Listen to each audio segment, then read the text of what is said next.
Donc pendant que tout le monde part en vacances, eh bien, on s'empresse de faire voter des lois rapidement, des lois destructrices, des lois mortifères, des lois assassines. On est en train, chers amis, bien-aimés qui m'écoutez, on est en train d'assassiner la France, tout simplement. Je le dis sans embâche, sans ambiguïté, et je m'en fiche qu'on me lapide si vous voulez, ça m'est complètement égal. Mais je le dis haut et fort, on est en train d'assassiner la France, et le malheur dans tout cela, c'est que une grande proportion de Français soit ne s'en rendent pas compte, soit feignent de ne pas s'en rendre compte. Il y en a extrêmement peu qui sont en train de se rebeller. Et je dirais dans ces cas-là, la rébellion, elle est de mise. La désobéissance civile, elle est de mise.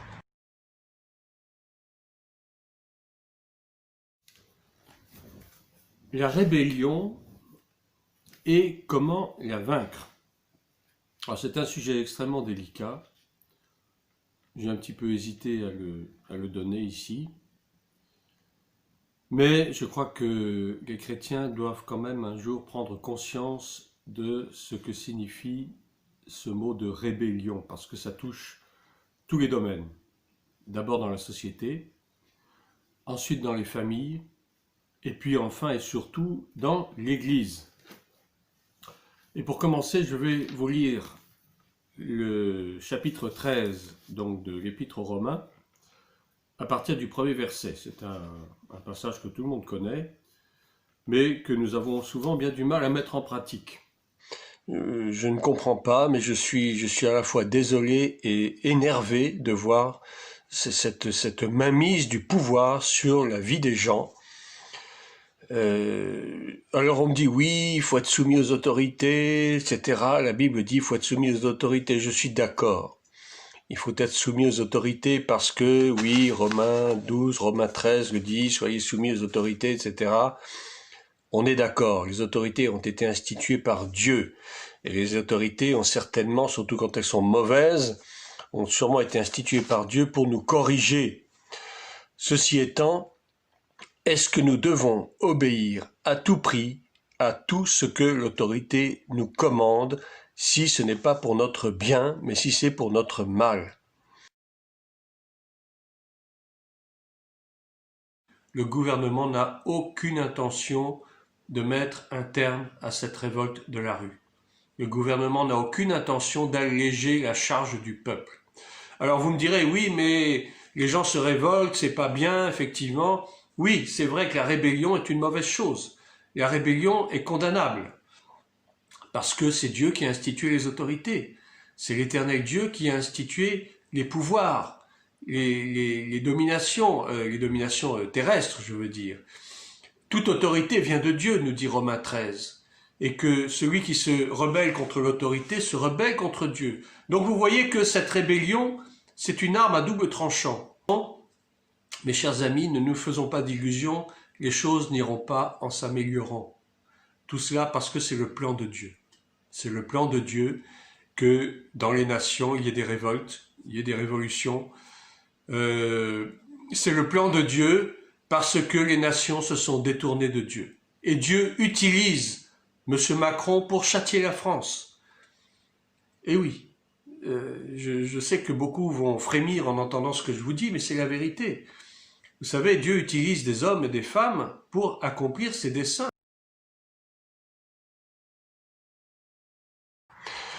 L'esprit de l'antéchrist, il est bel et bien présent. Il agit à travers nos gouvernants.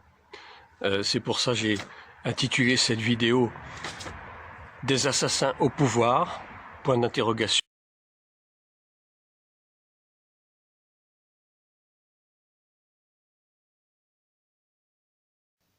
Donc Romains 13 à partir du premier verset, « Que toute personne, c'est-à-dire tout le monde, sans exception, soit soumise aux autorités supérieures, car il n'y a point d'autorité qui ne vienne de Dieu, et les autorités qui existent ont été instituées de Dieu.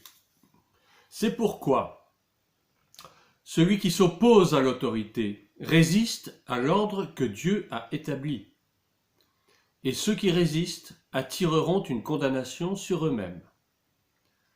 Ce n'est pas pour une bonne action, c'est pour une mauvaise que les magistrats sont à redouter. Veux-tu ne pas craindre l'autorité? Fais le bien et tu auras son approbation. Le magistrat est serviteur de Dieu. On pourrait en dire autant des policiers, des gendarmes, etc. On se demande dans quel monde on vit. Tous ces zombies, tous ces gens qui obéissent servilement à des ordres aberrants. Il y en a extrêmement peu qui sont en train de se rebeller. Et je dirais dans ces cas-là, la rébellion, elle est de mise. La désobéissance civile, elle est de mise. Jésus est à la porte. Jésus revient bientôt. Et toutes ces tribulations que le monde est en train de subir, et qui, j'allais dire, ce n'est que le commencement des douleurs, presque, ça annonce l'arrivée imminente du Messie. Alors vous me direz, oui, mais tout ça c'est prophétisé, ce sont les événements des derniers temps, etc. Je l'ai dit, et je le redis encore aujourd'hui, le plan de ces criminels en col blanc n'est pas celui de Dieu. Et je ne vois nulle part dans la Bible, sauf lors des 7 ans de la tribulation, effectivement, il y aura les coupes de la colère de Dieu, il y aura les 7 sceaux, il y aura les 7 trompettes, tout ça, oui, ce sont des calamités qui tomberont sur le monde. Mais pour l'instant, la tribulation, nous n'y sommes pas. Donc arrêtez de paniquer, arrêtez de vous dire que oui, c'est l'Apocalypse qui est en train de se réaliser. Ce n'est pas encore le cas.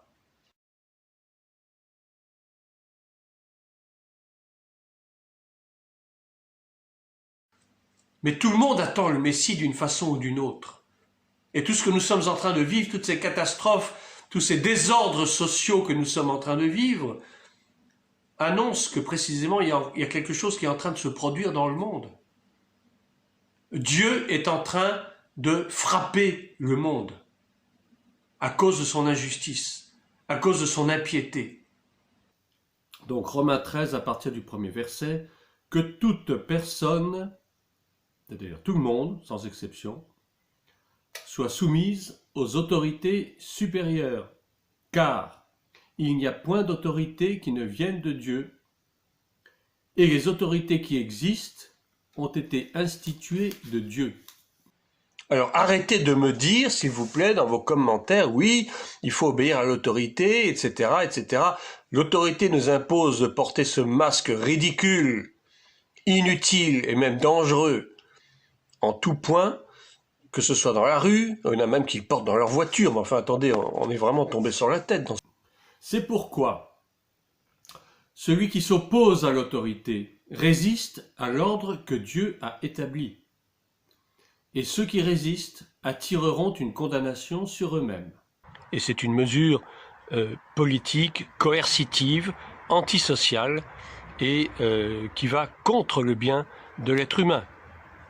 Donc c'est un combat juste que de descendre dans la rue ou bien de manifester. Vous pouvez faire des vidéos aussi pour protester. Vous pouvez écrire aussi à l'Élysée, moi je l'ai fait et je suis prêt à le refaire, pour contester.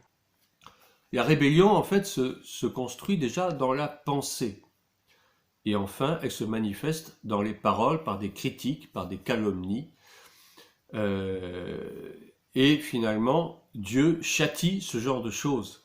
Il punit sévèrement les rebelles.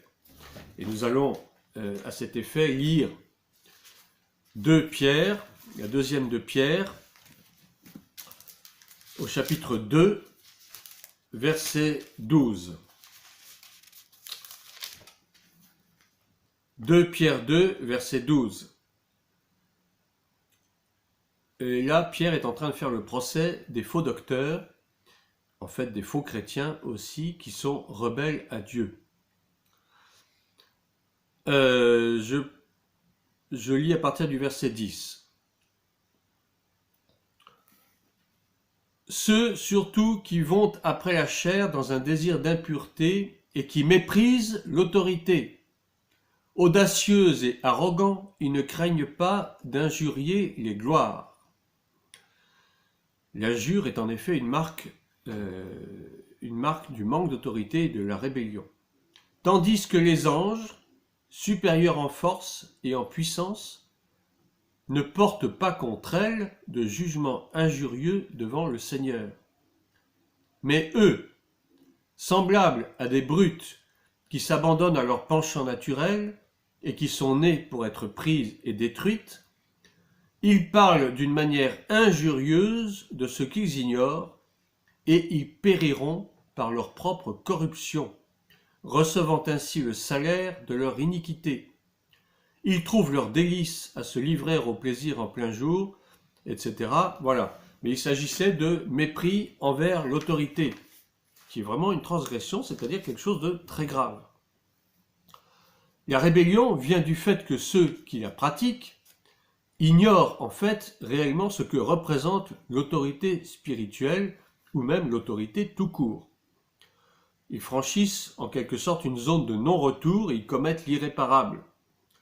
Par la calomnie, par la médisance, par les injures, par les critiques.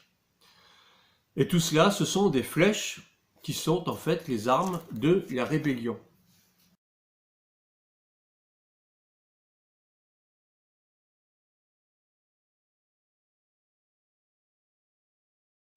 N'en doutez point.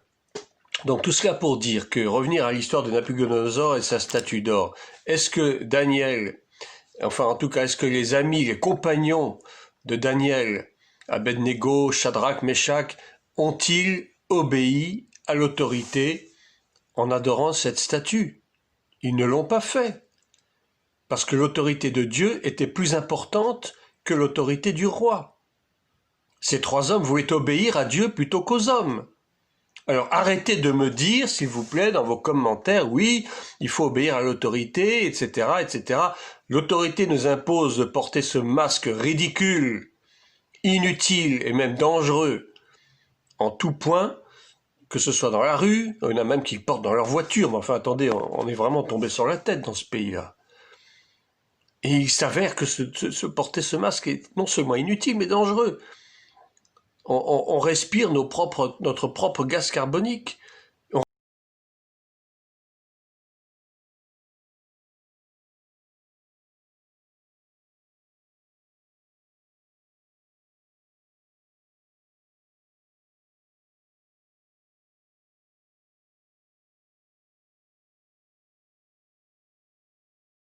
Je voudrais quand même ne pas terminer sans vous citer certains passages bibliques, parce que nous sommes tout de même des chrétiens et nous avons la parole de Dieu, qui est là quand même pour nous fortifier, pour nous rassurer, pour nous conseiller aussi. Et donc je vais commencer par le livre de Corinthiens, 2 Corinthiens chapitre 3, 2 Corinthiens chapitre 3, verset 18. Ça c'est un passage que j'ai trouvé intéressant par rapport au port du masque, hein, ce masque qui nous cache la face. Alors, 2 Corinthiens 3, verset 18, « Nous tous qui, le visage découvert, contemplons comme dans un miroir la gloire du Seigneur, nous sommes transformés en la même image de gloire en gloire, comme par le Seigneur l'Esprit. Nous tous qui, le visage découvert. » Alors écoutez, bon, c'est peut-être de l'humour que je fais, mais avec un visage masqué, comment est-ce que nous pouvons contempler, comme dans un miroir, la gloire du Seigneur?